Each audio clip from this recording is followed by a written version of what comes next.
américaine. Bonjour Julien Pichenet. Bonjour Pascal. La musique de Georges Delerue et surtout le timbre de voix de François Truffaut. Je trouve qu'il a une voix, un rythme de voix extraordinaire. Je pense qu'il le savait parce que souvent, il s'est lui-même désigné voix off de ses films, et notamment dans la voix américaine, mais aussi dans L'Enfant sauvage, par exemple. C'est vrai qu'il avait une très belle voix, ce qui est assez étonnant, parce que c'est une voix finalement assez monotone, assez monocorde, mais elle a quelque chose de très chaleureuse, de très rassurante. Même il y a beaucoup de tendresse dans cette voix de François Truffaut. Nous parlons de François Truffaut parce qu'il est mort il y a 40 ans, jour pour jour. Quelle place a-t-il dans le cinéma français selon vous ?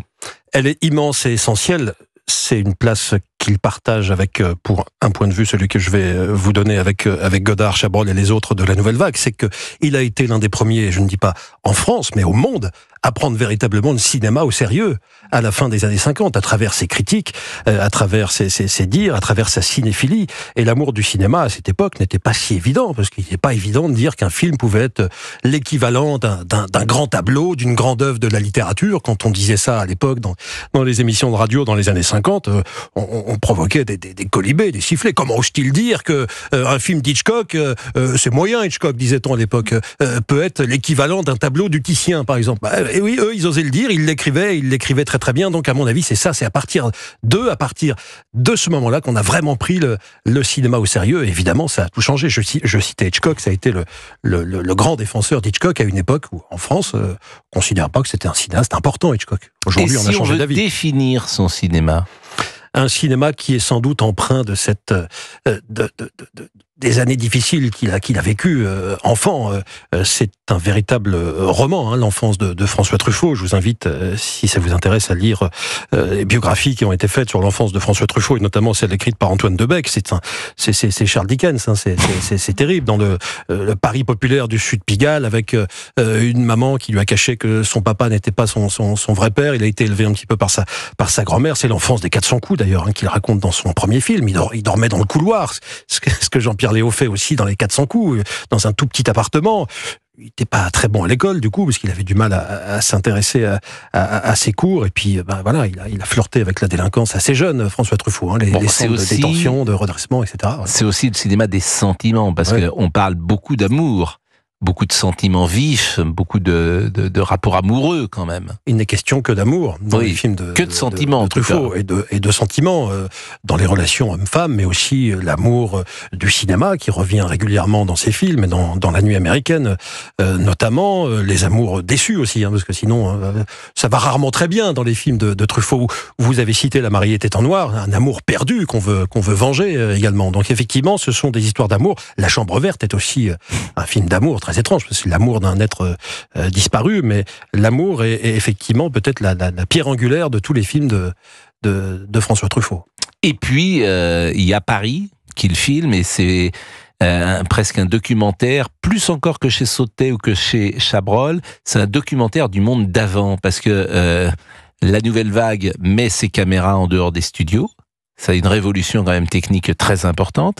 Donc on voit Paris, et j'ai revu des Truffaut ces derniers jours, et c'est un charme fou parce que vous voyez Paris tel que vous ne le voyez plus aujourd'hui. Il n'y a pas de cyclistes, il n'y a pas de plots, il y a des autobus à plateforme, il y a des voitures que... Tout ça est, comment dire, très charmant. Vous voyez des voitures qui évidemment n'existent plus. Oui, et puis c'est l'époque où on pouvait filmer comme ça, un petit peu à la sauvette, sans avoir à demander des autorisations à tout le monde. Aujourd'hui, prenez votre caméra, allez filmer sur les grands boulevards à Paris, vous allez avoir des problèmes, parce qu'il y a des gens qui vont dire mon droit à l'image et tout. À l'époque, c'était pas du tout ça, donc on pouvait vraiment filmer les rues telles quelles. Et on évoquait les 400 coups, on voit le Paris de 58, 59 comme rarement, comme jamais même on l'a vu dans les autres films de cette époque. Et en plus, c'est avant qu'il soit, entre guillemets, blanchi, ce Paris, parce que Malraux a fait que tous ces grands édifices ont été ravalés, alors que Paris était noir. Très sale. très sale, quoi. Les murs étaient très sombres. Et puis après, les murs ont retrouvé leur couleur sans doute d'origine. Quels sont les films de Truffaut que vous préférez, Julien Pichenet? Eh bien, La mariée était en noir. Tiens, c'est curieux parce qu'on a ce point commun, Pascal. Il l'aimait pas du tout, Truffaut, ce film. Je sais pas pourquoi. Il estimait qu'il l'avait raté. Peut-être que il a voulu rendre hommage un petit peu à Hitchcock à travers ce film. Hitchcock qui était son maître et qu'il a rencontré à travers une série d'entretiens qui est restée mythique. Mais il estimait que ce film était raté, alors qu'effectivement, c'est un film de plaisir total. Bon, plaisir, c'est une histoire assez dure, mais déjà parce qu'il y a une série de prestations d'immenses comédiens, et puis c'est une vengeance implacable. Comme ça, on sait ce qui va se dérouler, mais on regarde à chaque fois comment Jeanne Moreau va faire pour venger ceux qui ont tué son mari le jour de son mariage. Elle sort de l'église, son mari prend une balle perdue. Il n'était pas visé spécifiquement, mais voilà, elle va retrouver ces hommes qui ont tiré. Daniel Hivernel, Jean-Claude Brialy, Michel Bouquet, Charles Denner, Michael Lonsdal et Charles Denner. Elle va en tuer 5. Et il y a Boulanger aussi. J'ai dit Hivernel, c'est Boulanger. Daniel Boulanger. C'est Boulanger, effectivement. Et Jeanne Moreau. Et les 400 coups, bien sûr, toute la série des Douanel est remarquable. Et si vous voulez, j'ai retrouvé dans les archives, parce qu'on l'a mis en podcast ce matin, une émission d'Europe 1 qui avait été réalisée quelques heures après la mort de François Truffaut, qui avait surpris tout le monde à l'époque, le 21 octobre 84, parce qu'il avait 52 ans, on savait qu'il était malade, mais vaguement, on n'en savait pas plus. Et Jean-Pierre Elkabbach avait fait une émission hommage le lendemain. Il avait réussi à avoir Jean-Pierre Léaud au téléphone, ce qui n'est pas une mince affaire, parce que Léaud, il a fait que 3-4 apparitions dans sa vie, dans les médias. Il était très dur à joindre. On a ce son. Alors, Jean-Pierre Léaud est à Rome, il est en train de tourner. Il est très très ému, comme on peut s'en douter.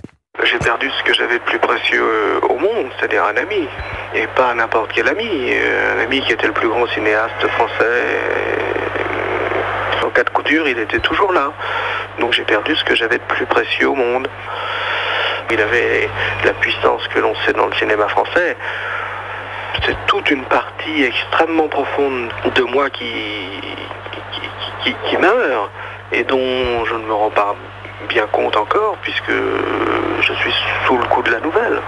Moi, personne ne le remplacera jamais. Voilà. Et je pense qu'à l'époque, Jean-Pierre devait animer Découverte sûrement en Exactement, 84, c'est l'émission Découverte. Sur Europe 1. Et Jean-Pierre Léaud qui va mal, malheureusement, qui est toujours de ce monde, qui vit dans le 5e arrondissement avec son épouse, et qui est un acteur tout à fait étonnant. Comme Truffaut était aussi un acteur étonnant. Il y a parfois quelque chose du jeu qui n'est pas classique dans La Chambre verte, dans L'Enfant sauvage, parce que Truffaut était acteur aussi.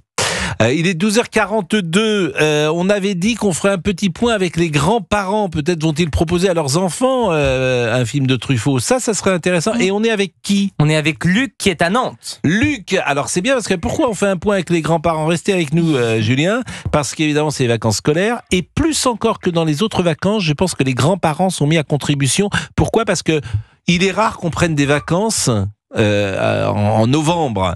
On les prend en avril, on les prend pourquoi pas à Noël, bien sûr, mais on fait peut-être l'impasse sur les vacances de la Toussaint. Luc, bonjour, vous habitez où dans Nantes? Bonjour Pascal, eh bien j'habite le quartier d'Hervalières, la Contrie, près du stade de la Mélinette que vous devez connaître. Mais non seulement je connais le stade de la Contrie, mais c'est là que c'est mon premier stade de football, c'est là que je m'entraînais le mercredi matin quand je jouais au FC Nantes, parce que le FC Nantes s'entraînait à la Contrie. Il existe toujours ce stade?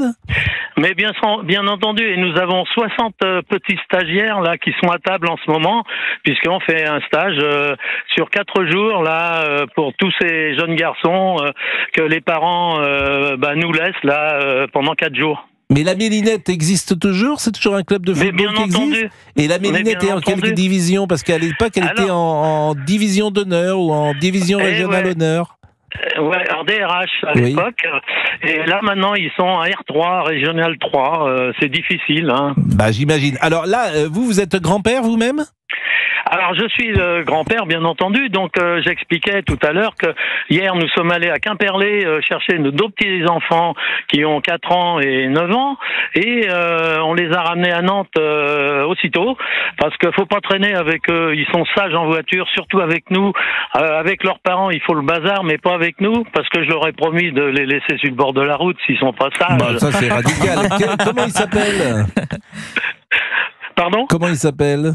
Alors, il y a Romane et Julien. Romane et Julien. Vous avez une maison ou un appartement? Oui, c'est une maison juste dans le quartier, là à côté, en face les immeubles des Dervalières. Il y a un terrain. Rue Eugène Delacroix. Il y a un peu un petit terrain où ils peuvent jouer? Bien sûr. Ah si, il y a un grand terrain même, parce que tout le lotissement entoure ce terrain. Bon, et ils sont contents d'être chez leurs grands-parents? Alors voilà, on les sépare parce que il y a le plus petit aujourd'hui qui est une partie de la semaine à Rosé, chez les autres grands-parents, et Roman est chez nous. Voilà. Ah ouais, ils sont séparés là. C'est exprès. C'est exprès, bah comme oui, ça, j'ai bien compris que c'est exprès, on en profite bien. Et à la moitié des vacances, hop, on inverse. Ah, bah, j'imagine. Et alors, qu'est-ce que vous avez prévu avec eux? Avec Romane? Alors, ça dépend. On va certainement aller dans Nantes.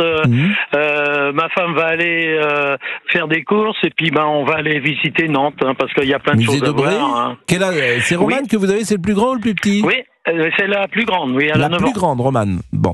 Ouais. Donc vous allez aller peut-être au cinéma, vous allez aller voir aussi il y a l'éléphant sur la place la place de la Petite Hollande. Oui, ils le connaissent par cœur, l'éléphant. Oui. Ouais, c'est formidable. On a eu la chance l'autre jour de voir l'éléphant et le dragon qui crachait du feu.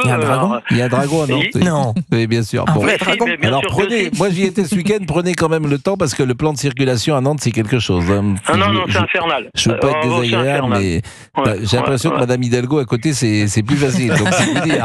Je pense que Madame Roland à Nantes c'est pire que Madame Hidalgo. Donc c'est invraisemblable, mais invraisemblable. C'est surtout avec les travaux sur le pont Anne de Bretagne là où les travaux. On va faire passer le tram et c'est infernal. Bon, il est 47, donc on va vous quitter et puis on prendra des nouvelles. C'est les chicoufs, chic ils arrivent, ouf ils repartent. Ouais, chicouf, bien sûr. Et moi je remercie vraiment Julien Pichetet. Qu'est-ce qu'on regarde ce soir comme Truffaut? Il y en a pas mal à revoir en ce moment. Mais celui que vous préférez? La mariée était en noir, j'aimerais bien le revoir parce que je l'ai pas vu depuis longtemps. Moi, les 400 dernières. Okay. Oui. La sirène du Mississippi, je suis pas tout à fait d'accord avec vous parce que c'est vraiment un rôle intéressant de Belmondo. Les deux Anglais et le continent. Jules et Jim. La peau douce. Ah, la peau douce, c'est bien. La peau douce avec Françoise d'Orléans qui était la sœur de Catherine Deneuve. Mais vous connaissez tous les